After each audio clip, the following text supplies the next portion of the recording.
Hello everyone, I greet you in the name of God Almighty. My name is Apostle Silas, and today we have a very interesting video to react to. And this one says that, why did Abraham deserve a son like Ishmael?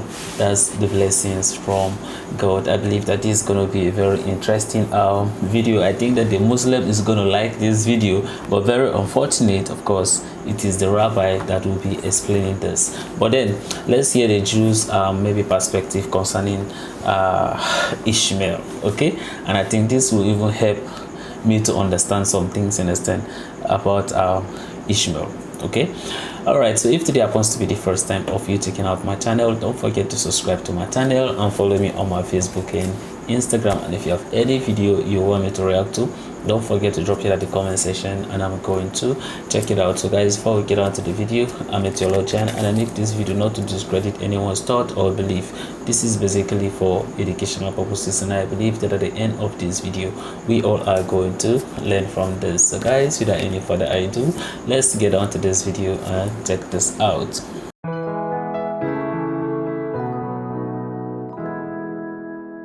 Not a question, it's more advice. I'm asking for advice. Yeah. I was driving today with my older one, and all of a sudden, with my older child. Yes. So she's 15 and a half. And all of a sudden, she started to tell me, Mommy, I have two feelings to Abraham. And it's like the first one, I love him, I respect him as a father of Jewish nation. And the other one, I don't really understand him. And she saw the news before. And then she says, I really don't understand how this holy man can give a birth to Ishmael, and we all, then the Jewish nation has to suffer after, like, you know. So, like, she told me, Mommy, what do you think? It's a normal feel, huh? What about Ishmael? You can understand why Avram have a son like Ishmael. How could he have a son like Ishmael? Yes. Well, why is it Avram's fault if he has a son Ishmael? And that she's blaming him for having such a son? No, she's not blaming. She just like, Mommy, this is like, how is the holy man like him can have a son like, and from this son, she's trying to tell me like, from Ishmael we have the nation, like a Muslim nation who makes all, they do the problem right now to us. And she saw the news with all the Hebrew cemetery and all the pictures online, and she says, Mommy, look, this is normal. Oh, like, so no, how could a unholy person come out from a holy person? That's what she's asking. How is the holy man like Abraham can have a son? You know, after him, the kids like... Well, this is a very broad kind of question, but let me try to bring out some of the points. According to the Kabbalists, we have to understand that Avram Avinu, he had a son Ishmael, his son Yitzchak. Yitzchak was the righteous one, right? Yitzchak also had an Esav. The same question: how can Yitzchak have an Esav? Esav maybe worse than Ishmael. I don't know who's worse, but it's a toss-up. But both came out very bad to a great extent. Not all of them. Some of them became tzaddikim too. Some of them became Gerim. Some of them were kept to Noahide laws. They weren't all bad. But generally speaking, a lot of bad came out from them. We have to go back to the beginning. Avram Avinu was an idol worshiper when he was born. He was born into the house of Terach. Terach was a person who served idols. He was a bad person. And Avram was born from Terach. He lived in his house. And he also served idols till he was at least 3 years old, maybe a little more than that, question how long. Until he finally realized that this is ridiculous, these idols, and he went against it, and the whole story is how he went against his father and broke the idols, whatever. But in the beginning, he was in the same boat as everybody else. He was born into such a family. So we're told, according to the Kabbalists, that in order for Avram Avinu to be able to set up a holy nation, which eventually came out from the Jewish people, being the Jewish people, he didn't have children until he was 90, almost 100 years old, 99, 100 years old, till when he had Yitzchak. Why so late? Because he was working on himself, to perfect himself, to rid himself from all the bad that he was into before he recognized God. He worked very hard on himself, perfecting himself over and over again. And he had some bad within him, and that bad, we're told, went out in Ishmael. His good went out to Yitzchak, and the bad went out to Ishmael. He had Ishmael before Yitzchak, because that was within him, the bad of Ishmael, even though Ishmael didn't have to be bad. He had the choice to be good. But he's not the holiness of Yitzchak. So that unholiness of Avram Avinu went out into Ishmael. And therefore, later when he had Yitzchak, he was much higher level of Kedusha than he was before he had Ishmael. Therefore, then he was ready at 100 years old to have Yitzchak to be such a holy person. Still, in Yitzchak, since he came from Avram, it still was not perfect yet. Yitzchak worked on himself to perfect himself, but still, he had an Esav coming out from him, because the badness that was still residue, that was left from being the son of Avram, who was the son of Terach, who was the son of people who were wicked people, there was some residue left in Yitzchak also. He wanted Akedah, and he planned a human sacrifice, ready to, it didn't happen actually, but he's ready to sacrifice himself. He became very holy with that Akedah, when he put himself on the holy mount in Yerushalayim, ready to be sacrificed to Hashem. That in itself purified him and made him a very holy person, and he was able to have Yaakov. But after he had an Esav, the Esav, the bad, and was still some residue of bad in him, that went out into Esav. And now he had a Yaakov, and Yaakov was perfect. Yaakov was called the Bechir Sheba Avis, the chosen of the three fathers, because all of his children were tzaddikim, called Mitas HaShlema. He had a perfect bed. In other words, he had perfect everything. All his children were tzaddikim, Reuven, Shimon, Levi, Yehuda, Yisrael, Zvun, Benjamin. They're all 12 of them, Dinah, his daughter. They're all holy person, wonderful people, because by the time Yaakov was born, he's called the Bechir Sheba Avos. He's called the chosen one of the forefathers. Why is he chosen? Because he came after all the work, the toil that Avram put into himself, after the work and toil that Yitzchak put into himself, all of them ridding themselves of Ishmael, of Esav, all the bad in them. He's the Bechir Sheba Avos, but he could not have been the chosen one if he wouldn't have Avram before him and Yitzchak before him. They were on their shoulders. He was on their shoulders. They're the ones who gave him the opportunity to be the chosen one and the most perfect one and the greatest one of all the others, because of his forefather before his father and grandfather that trailblazed before him to open up the path for him to be such a great person. So you ask him how Ishmael comes out. Ishmael was the bad of Avram. They came out, but Ishmael did not have to be bad. He couldn't have been that tzaddik. I would call him bad relatively. He could have been a tzaddik. He did tshuva at the end. Ishmael did tshuva at the end, and became a tzaddik. So this is something that it's not difficult for us to understand. Avraham Avinu had some bad in him. He's born like that. That was his challenge in life. Not everybody's born perfect. That was his greatness. He had such a bad upbringing, such a bad father in the beginning. But this was his greatness. He was able to lift himself above the bad upbringing and bad father that he had and make himself into somebody good. So how can we connect with the Torah and today's days? If Ishmael wasn't that bad, so what's the situation right now? All his people, what he created, and right now we have.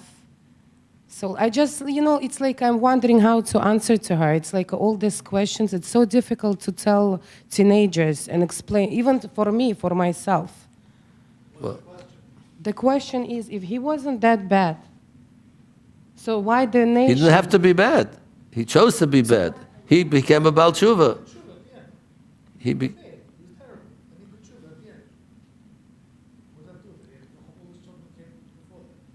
His children could be good people.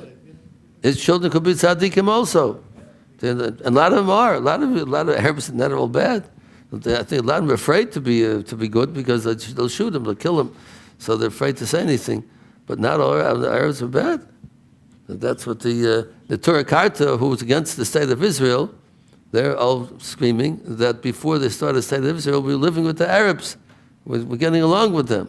By making the state of Israel, we got them to hate us.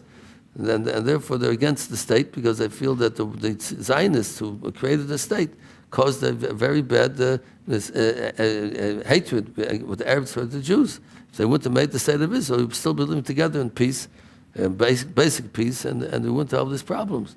So the Arabs are not all bad. They don't have to be bad. A lot of Arabs became also converted to Judaism. A lot of them converted to Judaism and are part of the Jewish nation today. But a lot of Jews are bad too. I hate to say, Jews have the challenge, and they could go Bravo Sour also. Everybody's a challenge, and we can have free choice.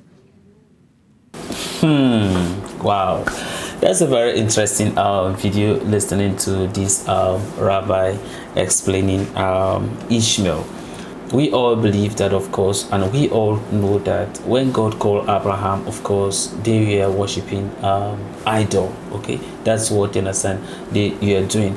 But then for the rabbi to says that the descendant of Ishmael are bad and hating, you understand, the Jew is because of the idol worshiping that Abraham was doing before God called him, is some of the things that makes Ishmael, you understand, to behave how he was behaving, or for his descendant, you understand, to be so violent and then hate the Jews.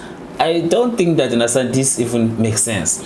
Because if you look at it in a sense critically, let's look at it this way. We all know that, you understand, that Hagar came from Egypt. Okay, she was actually a princess from Egypt. Okay, that when Abraham, you understand, came to Egypt and then they were living there, from there she really loved, you understand, Abraham, like the family and how they conduct themselves. So she was actually there. She actually left her princesshood and then therefore traveled back to him when Abraham, you understand, was living, you understand, Egypt, right? So if you look at it critically, then you realize that Hagar was actually from a family that are very pious. Okay, and how come, you understand, if she decides to follow Abraham and at some point Sarah says that she cannot give birth, then maybe you should take her and make her a wife, and then if they can be able to at least bear a son before all those dramas, you understand, happen?